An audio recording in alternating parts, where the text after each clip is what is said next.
Olá, meu nome é Lucas Tkachenka.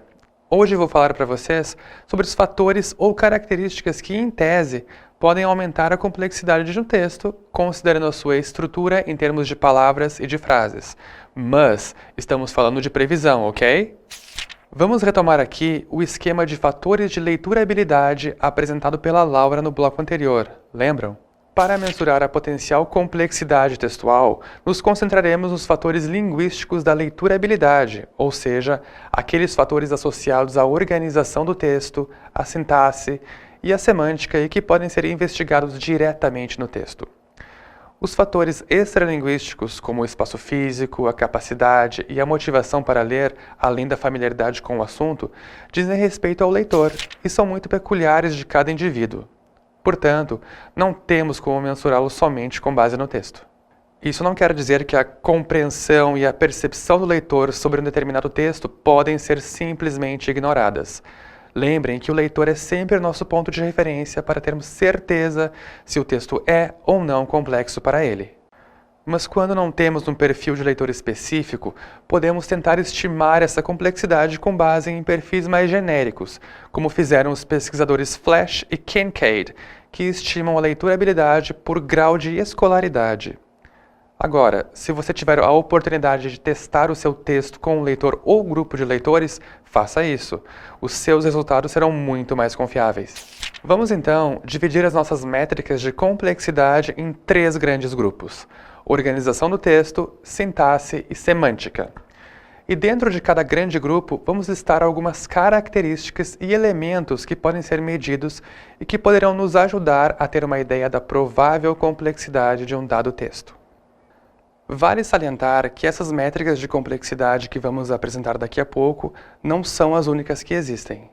Selecionamos para vocês um conjunto de métricas que podem nos dar uma ideia da complexidade do texto, mas você pode buscar outras em um material compilado pelo nosso colega de pesquisa Asaf Cortina da Silva, que está disponível em nosso site sobre acessibilidade textual e terminológica.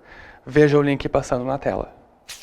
Essas métricas que apresentaremos aqui, e também as que aparecem no material disponível no nosso site, foram inicialmente analisadas e compiladas pelos movimentos em favor da linguagem acessível, o Plain Language, que mostramos para vocês no módulo 1, e que foram adaptadas para o português pelo Asaf. Então, vamos às métricas. Vejam na tela quais são elas. Na parte da organização do texto, é importante analisarmos o tamanho dos parágrafos, pois parágrafos muito longos, além de cansarem o leitor, podem fazer com que ele perca o fio da meada da história. Além disso, se o texto, além de longo, for corrido, ou seja, só palavras, sem figuras ou gráficos que ilustrem as ideias sendo apresentadas, ele também poderá se tornar maçante e mais difícil de acompanhar para um determinado perfil de leitor, especialmente aqueles com escolaridade e letramento limitados. A figura mostrada na tela exemplifica como uma nova organização do texto, com parágrafos mais curtos e figuras ilustrativas, pode facilitar a leitura. E a legibilidade? Já falamos dela aqui. A falta de legibilidade pode deixar o texto mais difícil e cansativo de ler. Ninguém quer ficar tentando decifrar o que está escrito porque não entendeu a letra ou porque a fonte da letra é muito pequena, né? Veja na tela o mesmo trecho de Dom Casmurro de Machado de Assis, mas com legibilidades completamente diferentes.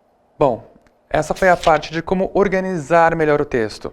Agora, passaremos para a sintaxe, que é a parte da gramática que estuda a estrutura das frases no texto e as suas relações. Tratando-se da estrutura do texto, portanto, frases muito longas podem aumentar a complexidade, pois o leitor pode perder a referência e não saber mais quem é o sujeito da frase, quem cometeu a ação ou quem ou o que sofreu a ação. Vimos um exemplo de frase muito longa no bloco 1 deste módulo, e os problemas de coesão e coerência que isso causava, lembram? Além disso, há estudos que indicam que a voz passiva e outras formas indiretas, como o sujeito indeterminado, entre outros, também podem deixar o texto mais complicado para o leitor. E isso acontece pelo mesmo motivo mencionado anteriormente, a perda de referência. Nas formas indiretas, é muito possível que o leitor também não consiga compreender quem é o sujeito da frase ou quem comete a ação.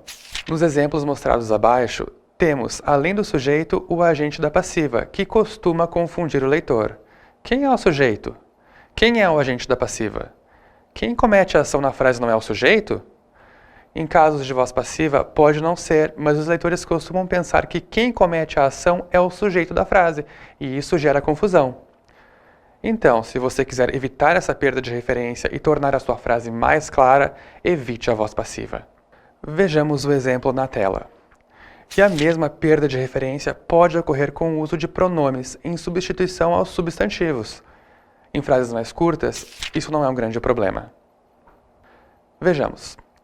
Em ambos os casos, fica fácil identificar que foi Ricardo quem comprou os pães, pois a referência, na forma do sujeito, está próxima. Contudo, em frases mais longas, quando utilizamos sujeito oculto ou pronomes para substituir o sujeito ou o objeto da frase, muitas vezes, para um leitor com letramento limitado, a compreensão de quem cometeu a ação na frase e a que objetos ou sujeito o pronome se refere pode ficar prejudicada. Vejamos a frase.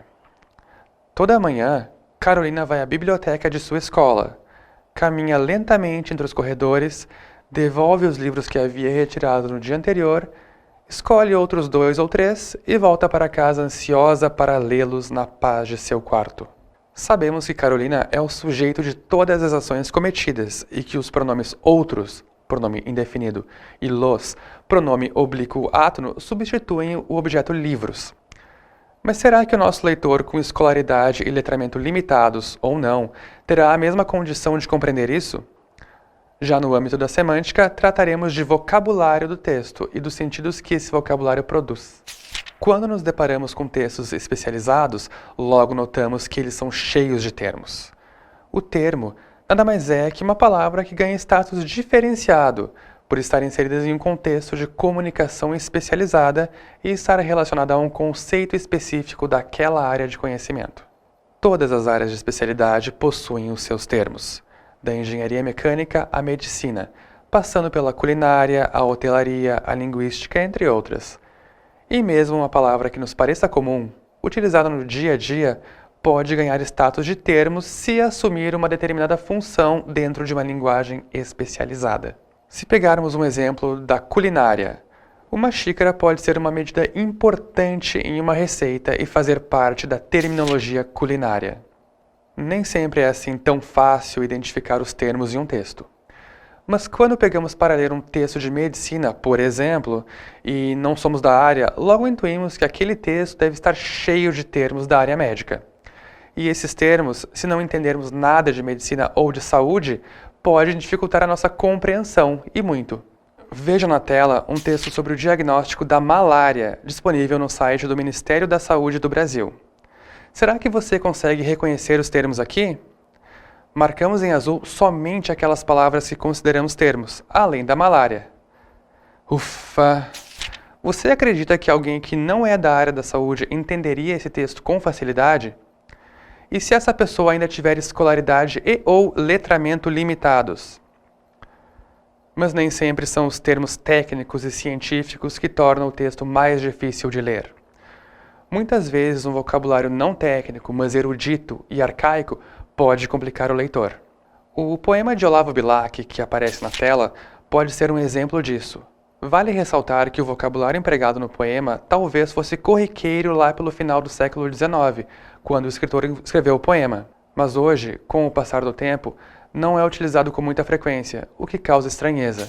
E para fechar a parte de semântica e vocabulário, vale mencionar que muitas abreviaturas e siglas também podem trazer dificuldades para o leitor. Se o leitor estiver familiarizado com as abreviaturas utilizadas, fica mais fácil. Mas se não estiver, ele precisará bancar o detetive para tentar adivinhar do que se tratam. As abreviaturas podem aparecer por meio de reduções de palavras, como em sec, para século, page, para página, e assim por diante. Ou ainda na forma de siglas, que costumam usar a primeira letra de cada palavra que compõe um nome ou expressão, como acontece com o termo ONU, que é a abreviatura de Organização das Nações Unidas, ou IBGE, que é a abreviatura para Instituto Brasileiro de Geografia e Estatística. Hoje também temos um novo fenômeno acontecendo, com a comunicação cada vez mais dinâmica devido às novas formas de comunicação. Seja por mensagens de celular, redes sociais, etc., as pessoas estão cada vez mais buscando economizar tempo e o trabalho de digitar nesses dispositivos. Por isso, cada vez mais vemos situações como a da figura mostrada na tela. E tudo certo. Isso faz parte do dinamismo das línguas e das novas formas de comunicação. Contudo, tenha sempre em mente que o seu interlocutor precisa te entender, para que a comunicação seja, de fato, efetiva e produtiva. Agora que você já entendeu que elementos podem tornar um texto mais complexo, no próximo bloco te mostraremos como simplificar um texto que pareça ser complexo. Mas, antes de acessar o módulo 3, não esqueça de fazer os exercícios de autoavaliação sobre o módulo 2. Até mais! Olá! Agora que você já aprendeu várias coisas sobre o que pode tornar um texto complexo, a gente precisa tratar da sua preparação para a próxima etapa, que é o módulo 3, que vem a seguir a este. Para você já ir se preparando para o terceiro módulo, eu recomendo assistir um vídeo de animação no nosso site da Acessibilidade Textual e Terminológica. Esse vídeo é uma ideia original da Liana Braga Paraguaçu. Acesse o vídeo no menu do nosso site, que fica à esquerda. Veja aqui na tela o endereço e conheça a nossa amiga, a doutora Clareza.